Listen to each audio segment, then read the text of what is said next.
Okay, hi.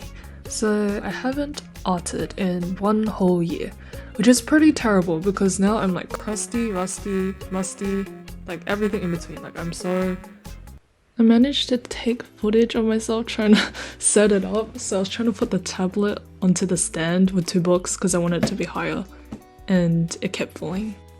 I nearly forgot about references, so I decided to scroll through my phone and see what was the first thing that popped up on Instagram. And I saw 2 members of aespa, which I thought were really pretty, and I was like, why not? Let's draw pretty people! I basically forgot how to use Clip Studio, which is the app I'm using right now, so I was testing around with some brushes and stuff like that while I painted. And I started off with blue. I know some artists prefer to do liner or start with grayscale, but to be honest, I've tried grayscale in the past, but I'm just so bad at grayscale. It doesn't make sense. Actually, it makes sense, but it doesn't make sense. Like, I understand the purpose, however, you know how artists use the tone scale and like color it afterwards and alter it? Every time I did that, it became so muddy. So perhaps I was using grays that were too dark or something? Anyways, I just used blue. I think this is also where I messed up on the second drawing, because I also used blue as opposed to something warmer like red. Well, as you can see when I draw, everything looks off. Like the proportions look off, the face looks off, everything looks off. So I tried fixing it in a panic, thinking, trust the process. I also like to do everything on one layer, which is probably what added to the panic, but in response, I just started blocking off colors. So this meant I knew what direction I wanted to go and felt like I knew what I was doing. I also like to start with the eyes first, so I focus on the eyes, and I think the eyes are honestly the most fun to draw, because it's giving them like a personal makeover. I noticed in the image she already had dark eyeliner and eyeshadow, so I tried emphasizing that part the most, and when I thought it was pretty good, I did the hair next. So after most of the face came out, I worked on the hair, then worked my way downwards, and yeah. I found this texture brush which I used for the hair, which I really liked, and I continued to use it because it kind of gave like a texture feel, which is what I like and prefer anyways in my illustrations. Fun fact, I think this paintbrush is actually made for stockings. Like, what? I definitely see where I can improve now, and which is good, which is why I started this as well. In total, the time lapse was 4 hours 30 minutes.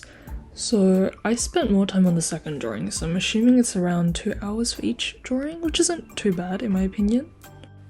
For the second drawing, I decided to give it a more realistic look because I knew the first one was semi-realism, like something that was more my style, but the second one I kind of wanted to do a more realistic look. But honestly, like I was pretty satisfied with the sketch, but as soon as I added color, everything went downhill.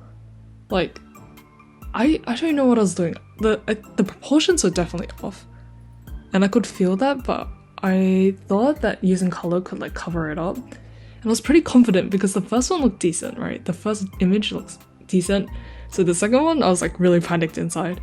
But yeah, like I don't know what's wrong with the hair. Like the hair and the face was bugging me off the most. Like it wasn't looking right, nothing was working, and I basically was just like I just kept coloring basically and try to match it as closely to the image as I could as possible. If you notice in the second half, I used the transform tool a few times. I know I should refrain from doing that, but I was proud of my 2-minute sketch and I really didn't want it to go to waste. So I just used it just this one time. And if you notice as well, I keep flipping the canvas horizontally because I'm trying to find any imperfections, which I could see a lot of, which is why I was trying to fix it so bad. And basically, I was like, oh, I need to darken the hair. I don't know why I thought this, but I was like, oh, maybe it'll like contrast to the skin, maybe? So I darkened it, but then I realized it was so dark. So I lightened it back up, and I realized she kind of had like a reddish glow. But then when I lightened it up, it just looked like her skin just looked way too pale and like fair. So it didn't really work well. So later on I added more shadows to her skin, and to the hair I added more like texture and stuff, which I think saved the drawing. I also realized in this reference that her skin was very fair.